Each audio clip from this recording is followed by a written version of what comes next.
tender age of 10, that's when something drastic happened to me. Let's get together and feel alright. Hear the children crying. One love. Welcome to another edition of Our Perspectives, a show where we highlight African diasporans that are contributing to our various communities. Today we have in the studio a businessman, a producer, and a writer within the African diaspora, Mr. Gil Ingles. Mr. Ingles has a powerful story which resulted in his leaving his home country, Angola, in Southern Africa, and coming to the United States via Portugal at the tender age of 10. Mr. Ingles, welcome to our program. All right, thank you very much. Welcome, It's a pleasure to be here. Feel humbled to. Thank you for actually be honoring us with invited. your presence. Oh, sir. thank you for inviting me. It's a pleasure, All and right. thank you for recognizing. Before we go into your contemporary situation, Sure. let us go way back when it all began. Okay. How did you end up in the United States? How did I end up? Actually, on your introduction, you mentioned that I came in at the tender age of 10. No, at the tender age of 10, that's when something drastic happened to me in Angola. Actually, to my entire family. There What was, part of Angola were you guys in? we were living at the time in the center. The in capital? The center, no, in Wambu, which is the Wambu. center city of Okay. Angola. Okay. Right. Luanda is the capital. Luanda is the Yes, capital, yeah. that's the place where actually my father's family is from. But my mother is actually from another province, which is Bié, which is south of Wambu. Okay. But Wambu used to be the metropolis of Angola. Okay. So that's where most of them went to school, where The they served in the government center. military, right, during colonial times still. Okay. Right, so that's where my parents actually met. And after the independence, they just ended up staying there because they ended up attempting to raise a family there. Yeah. Okay. Yes. So what happened? How Well, did you end up leaving Angola? At the age of 10, actually, there's an assassination attempt Okay. on my father, or an attempt to actually probably kill the entire family. They place a bomb at our home. At your home? Yes, at our home. And a bomb explodes. Me and my brother, we get hurt. So at that point, my mother really starts to think of a way of getting us out of there. So a few years later, approximately four to 5 years later, she sends me out to Portugal for vacation. Me and my brother, we get to Portugal. Then she had a sister that had actually been here in this country since the 1950s. Okay. And once she finds out that we're in Portugal, she actually asks for us to come here to the States. So we come in for a few weeks, but my brother goes back and I end up staying. Your brother, did he go back to Portugal or No, did he go actually went back to Angola. Yes, Okay, okay. yes. So they you actually- eventually stayed. Right, we were basically coming in really just for a quick vacation. It's just Okay. that my aunt at that time, she found that it was probably better for me to stay and for me to pursue my studies. So I started to study here in the United States? in the United States. Wow. That's correct. How was it living, Angola and having to be in a new society without your parents? Oh, that was an experience. I mean, and I was blessed enough because I did have my mother's sister and her husband and their children to kind of sort of keep me company. Okay. But of course, I was still totally outside of my world because the world that I really knew, the Angola that I was coming from, was a society where things used to work totally different from what they used to be here or what they were here at the time. Right. Different society. Very, very different. Yeah. I mean, the food smells different, tastes different. I mean, you see chicken, it looks real nice, and then you bite it and it's got sugar on it, and you Different flavor. Right. Welcome to America. And welcome to America. And that was my welcome. That was my welcome to America. And honestly, I think that I was blessed enough that I can be invited to birth of hip hop. Okay. So that was a good thing. Okay. And I think coming into the Washington, D.C. area also helped me a little bit. Okay. But one of the greatest things that I think was the greatest benefit that I've gotten from Angola was the fact that my father always said the language is a passport that every human should have, or that every being should have. So we, even in Angola, already toyed with several languages. Like we were at least able to ask for water and food in other languages, and in English was no exception. So adapting to it was kind of sort of a little bit different. I came in, in I think September. So I stayed at home. During the fall season. Right, during the fall season, I stayed at home because I came in, the school had already started. Okay. So I basically sat at home between September and January with a notebook, Interesting. an English book, and television.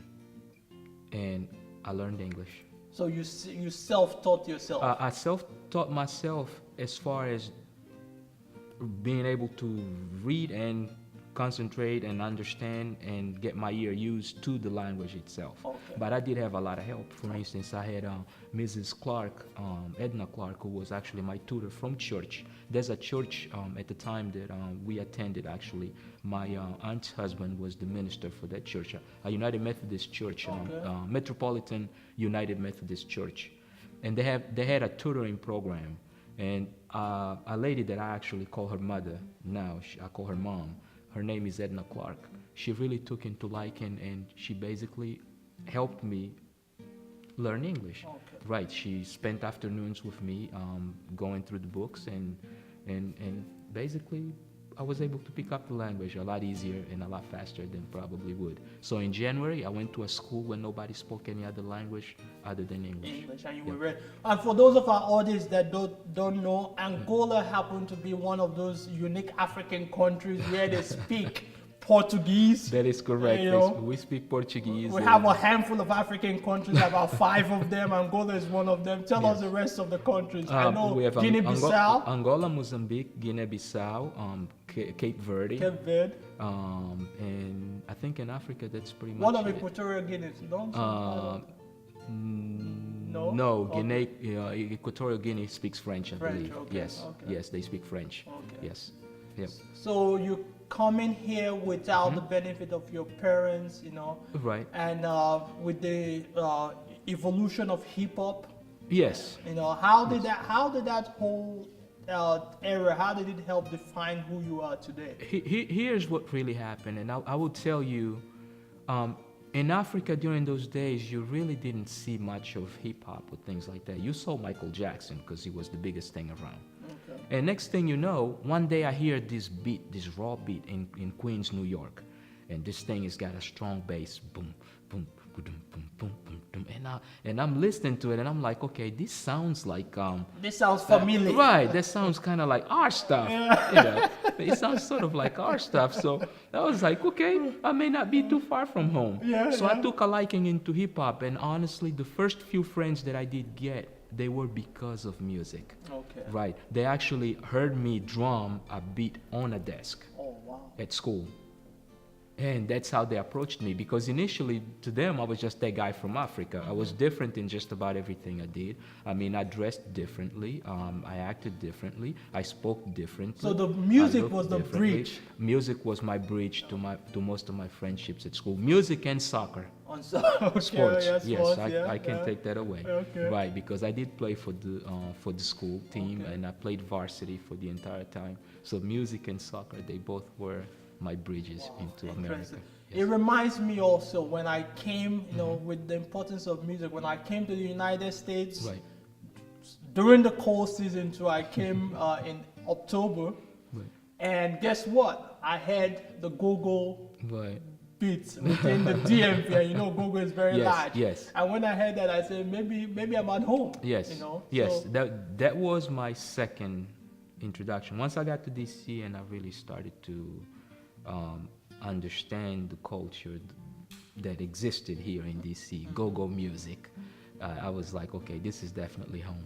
I'm good. Yeah, I'm yes, good. I was I good. can survive. I was good. Yeah. I had friends with whom I could sit there and just come up with beats, and we were basically making beats on the desk, and I mean, and we just played. Okay. Yeah, Okay. yeah. Given that you left at a very young age, Mm-hmm. you went on to further your education. Sure. You know, you've been in the United States now for more than 2 decades. Oh yes, You know, a lot more. A lot more. A lot more. What would you say? What would you say was that drive? The drive behind you going back and reconnecting with the African diaspora, and you know, with Angola itself. What would you say was that passion that made you do that? It has always been about making sure that I was adding value, not only, first it starts with your household, with your family. Okay. First I had to add value to my family.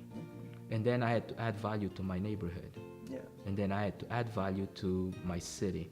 And I mean, eventually to the country, and then hopefully to the continent and to the world. Yeah. And that's really what drives me. It's the ability to add value, the ability to facilitate, the ability to help and assist. And that's how I normally get involved in things, because honestly, 95% of the time when you see me do something is most likely by necessity. It's more by necessity than it is by pleasure. Yeah. It's more by A necessity. man on a mission. Right. Yeah. I started to produce music by necessity because nobody would produce for me. And sometimes I also had to sing and rap by necessity. I mean, and that's just, I mean, I write by necessity, and I do like to write also.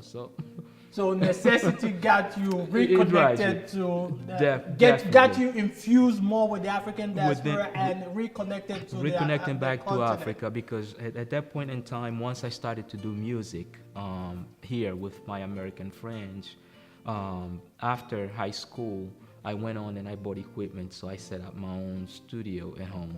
And a friend of mine, Chip Kid, he actually introduces me to a singer from Congo named Didoba. Okay.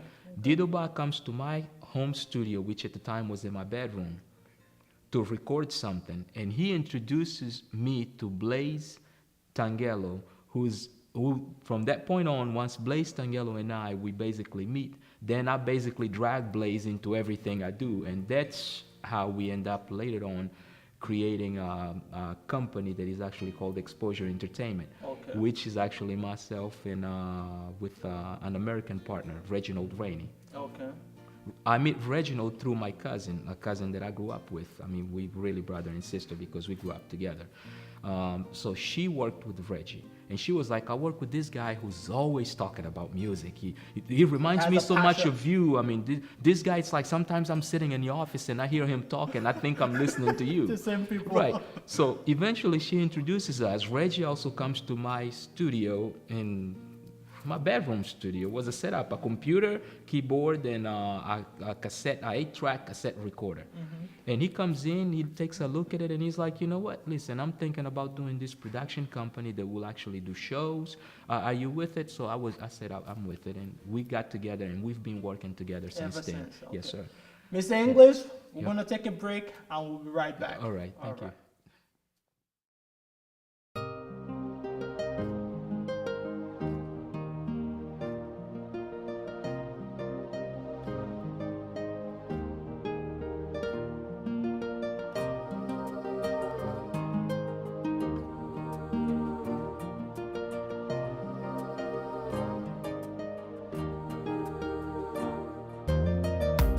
Não há cores para pintar o que sinto por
noite e dia.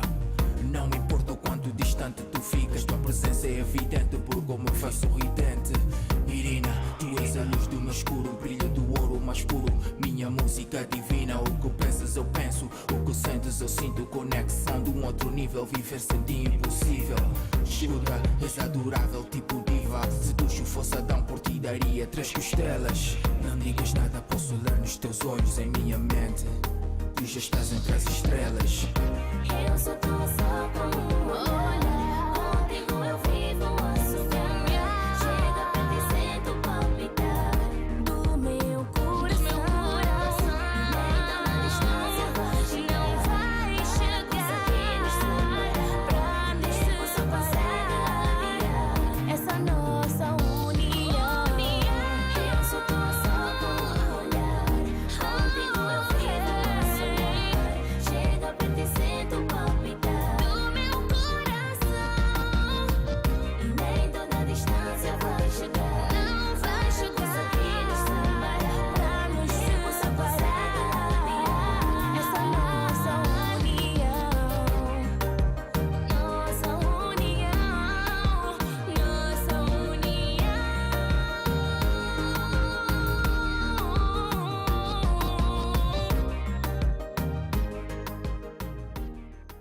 Welcome back to our show, our perspectives. We have in studio Mr. Gil Ingles. Mr. Ingles, you mentioned that you currently run a management and production company. Yes.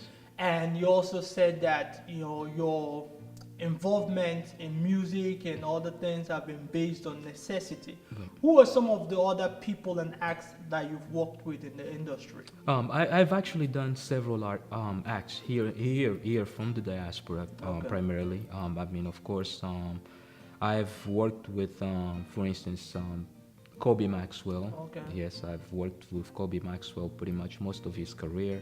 I've worked with Paul G, who's from Angola. Kobe Maxwell is from Ghana. Okay. I've worked with Paul G, who's from Angola. Okay. I've worked with Irina, who's also from Angola. Okay. I've worked, of course, with oh my goodness, Naomi Achu from Cameroon. Okay. Several acts. I know I'm forgetting someone, and I'm gonna get it for it.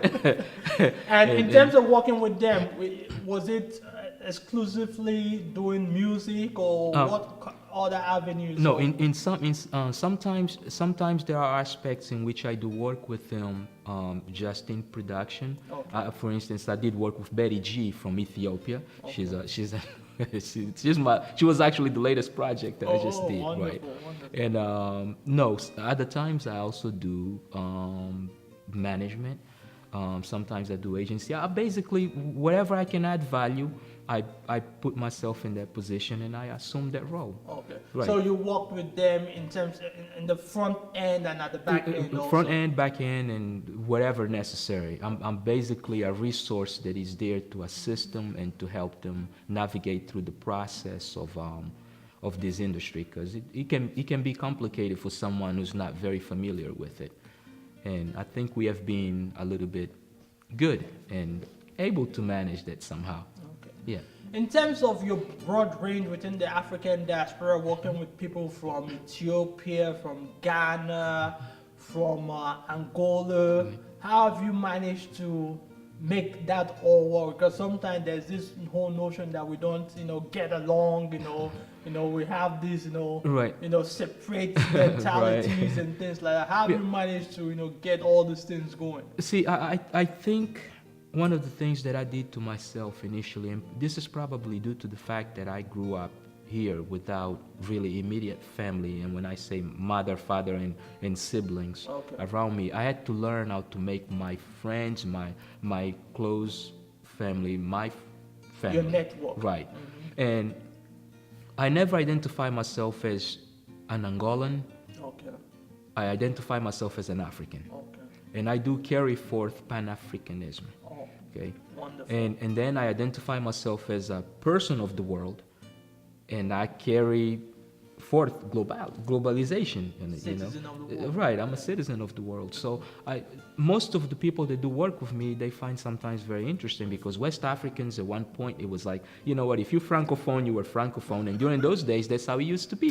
Francophones went to Francophone Anglophone. clubs, Anglophones went to Anglophone clubs. They use different dancing styles. They dance to different styles of music. They never mixed. Right. And Southern Africa had their own thing. Actually, at the time, they probably were not even on the map because, I mean, apartheid was still going in South Africa. Yeah. So they basically took from Angola on down. Angola was at war. So from Angola on down, it was basically no existence. So you had Sukus from Congo on out to the West African, and then Ivorians and everybody that was Francophone followed that route.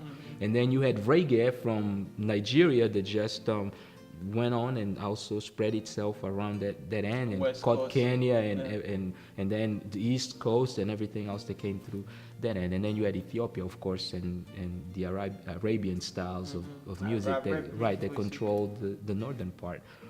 One of the things that I think, I didn't do it, but I think that times did, was the fact that once Southern Africa starts to become independent, now you have new dancing styles coming from Angola, for instance, like Kizomba, Kuduro, that start to mix with other Southern African styles from South Africa, and you start having Afro-pop, see? So that, Different genre. a different genre, and then you have Congolese music that starts to get into Ivory Coast and starts to turn into Coupé de Calais. And although Coupé de Calais is a dance that already existed in Ivory, but then in Ivory Coast, excuse me, at that point in time, they went in and enhanced it, modified it to fit their own culture, to fit their urban style, right? And that's how I deal with people. I take what you have, bring it to us, let's take the best out of it, and mix it with the best of what we already have, and let's put out something Put it that out to makes the sense. audience. Exactly, Okay. and the people judge it. Yeah, you did you also say you worked with the people from East Africa, from Tanzania? Yes, I'm currently actually I am actually I'm the ghost The person. ghost. Yes, and I say the ghost person. The man behind the scene.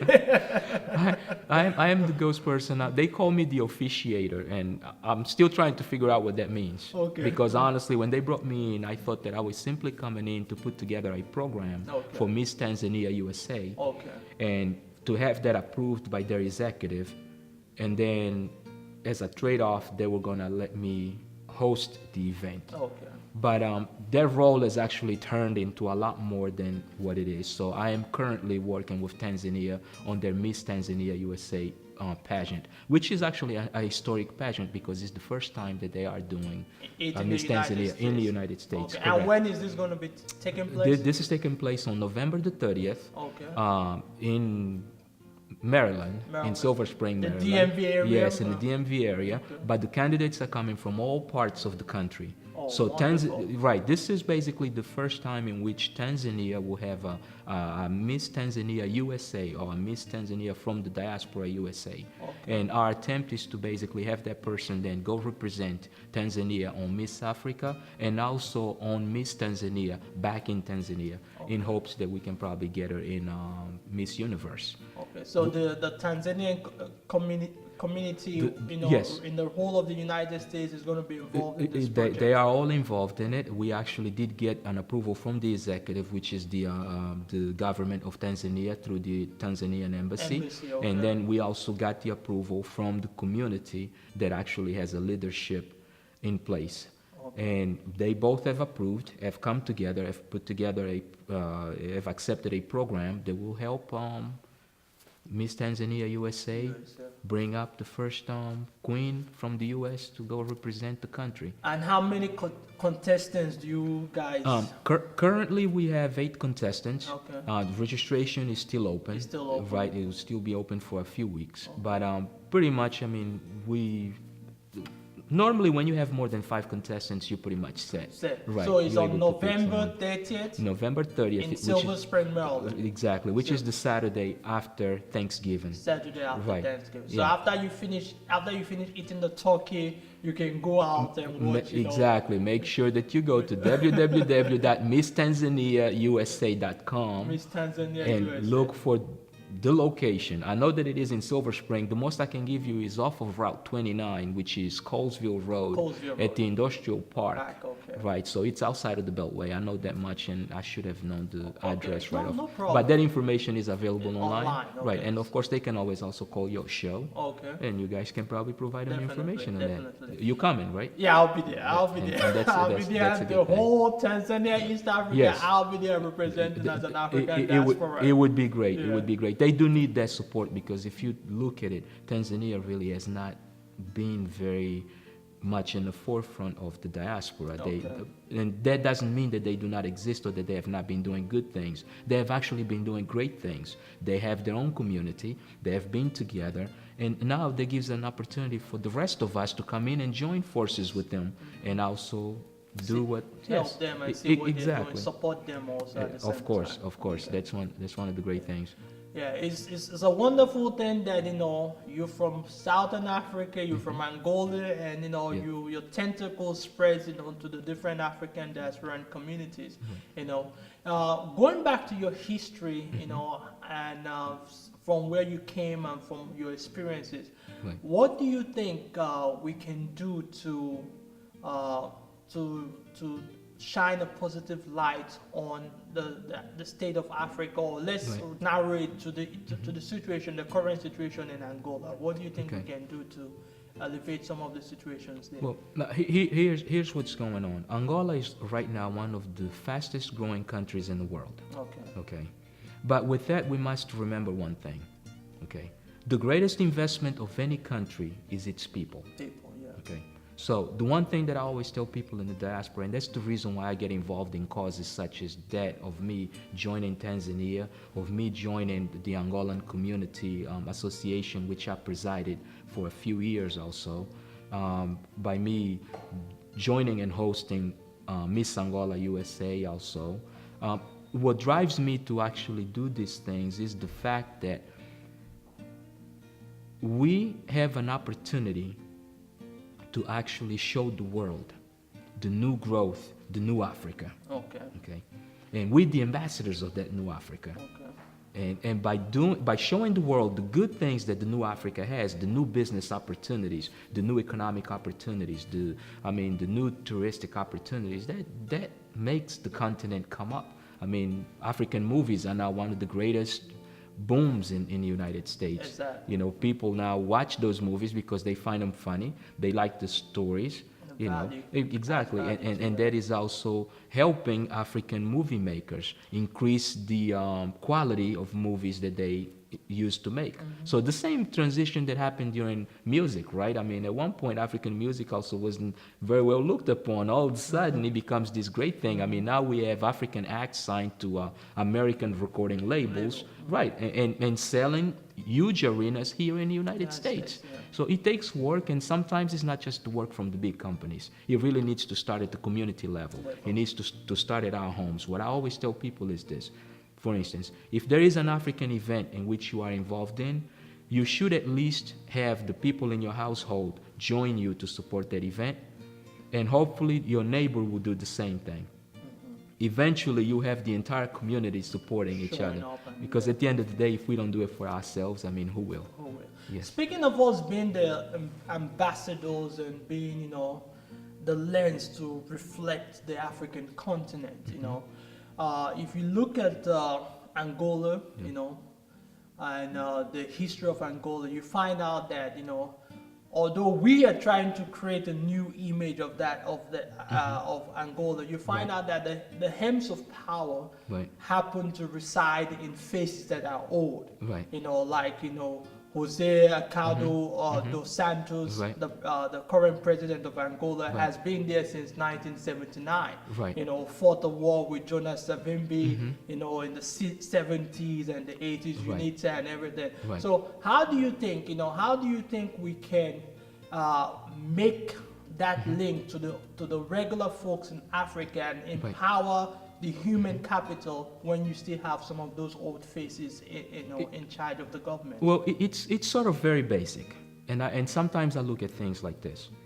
If you go in and you decapitate someone, the body will lose control. So you cannot decapitate a country.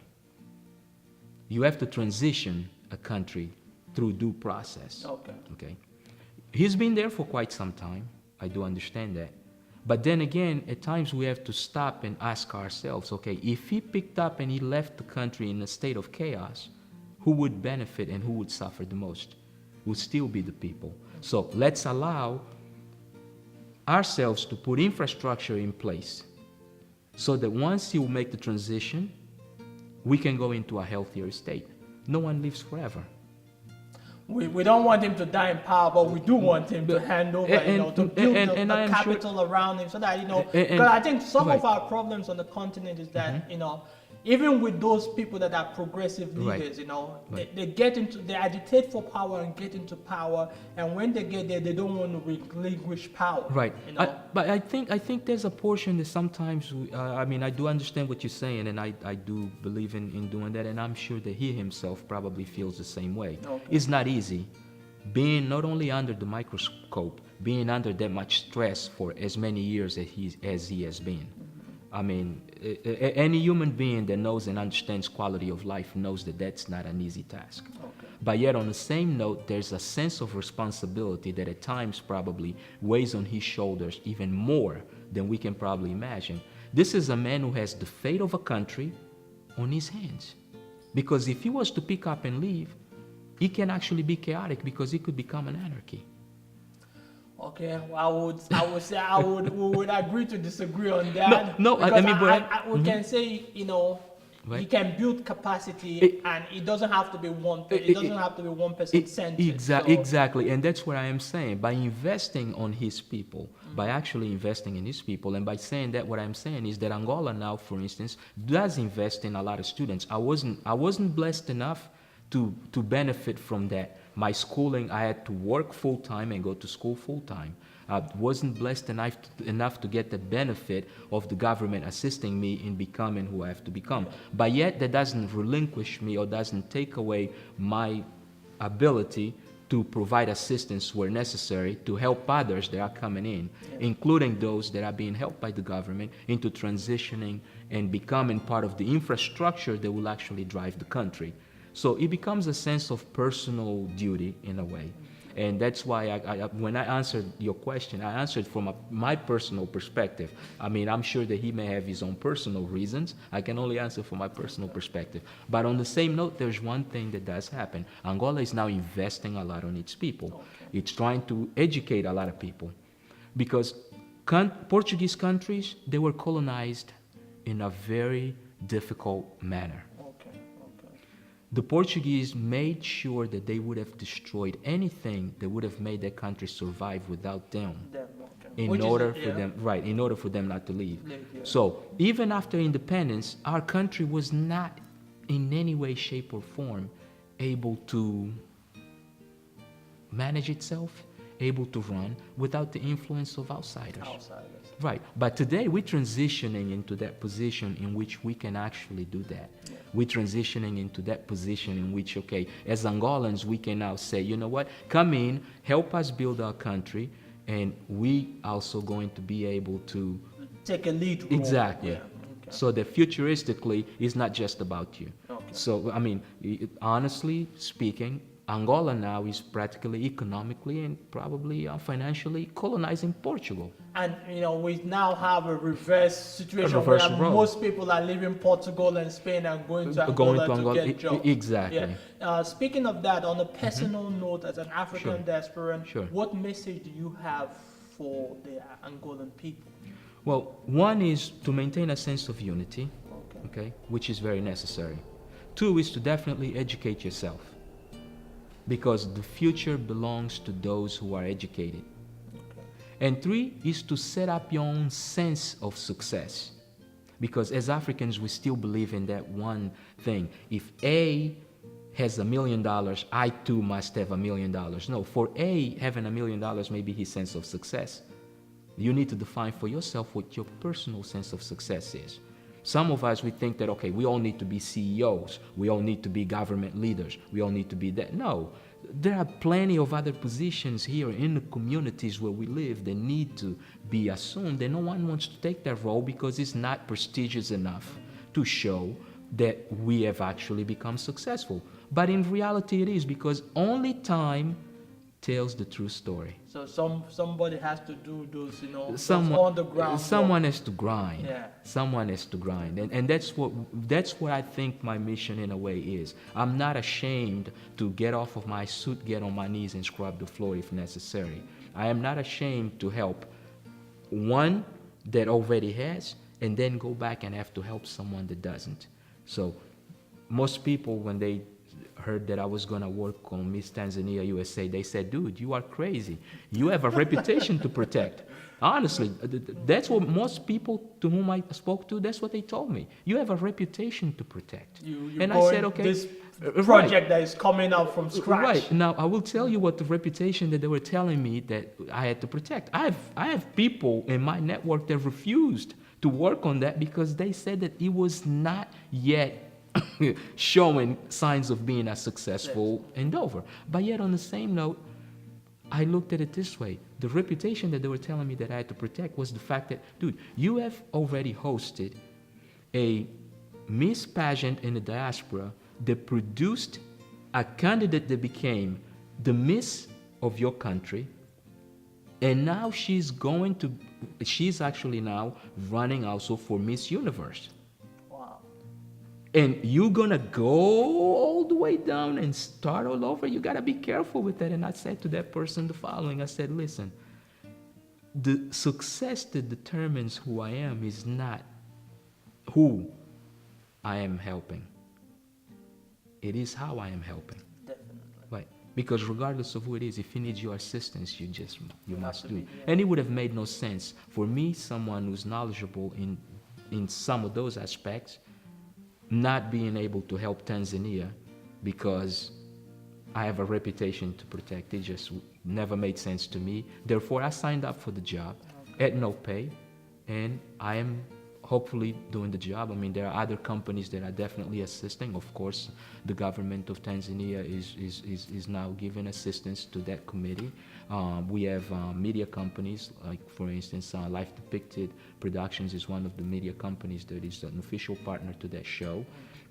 We have Kobe Maxwell, who has also decided to perform in the show. Okay. Exactly. We do have Fatmata Koroma from Sierra Leone, who has also agreed. No, she's actually a television personality, right? And she has an independent media personality, I should say. Okay. She has also agreed to do the red carpet hosting for us.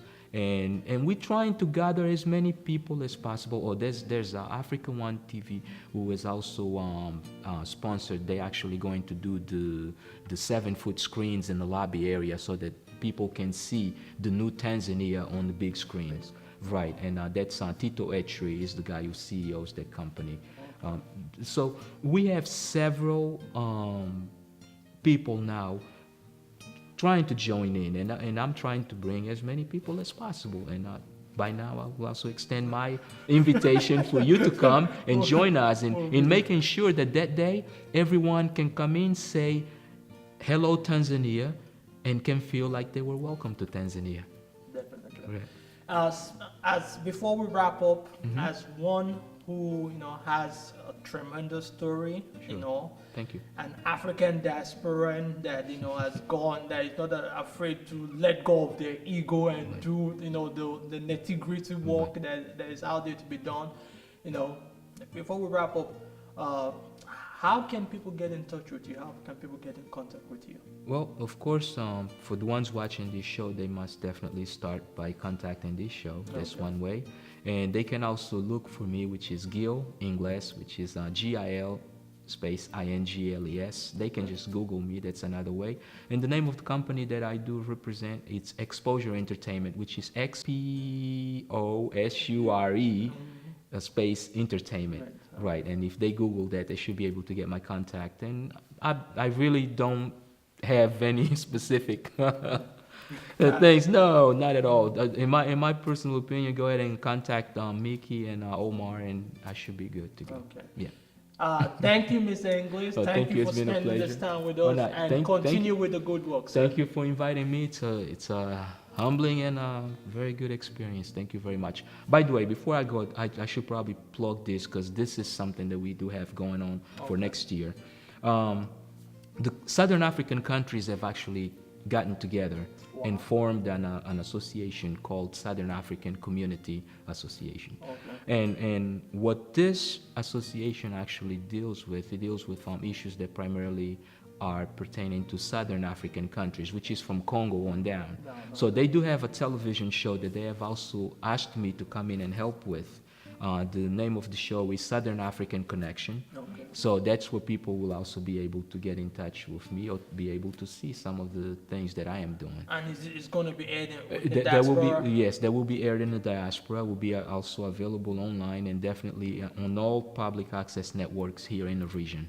Including, by the way, we did break a new frontier, which is Charles County is now through the BLCE, which is an organization, Black Leadership Council of Excellence, which is an organization that I have been working with in that county. We have been able to successfully penetrate that public access network. So Charles County has also provided us space to be able to broadcast the show, which is something new, right? And something great, Congratulations. right? Mr. Ingles, thank you once again. It's a pleasure. having you. Likewise, appreciate it. Thank you.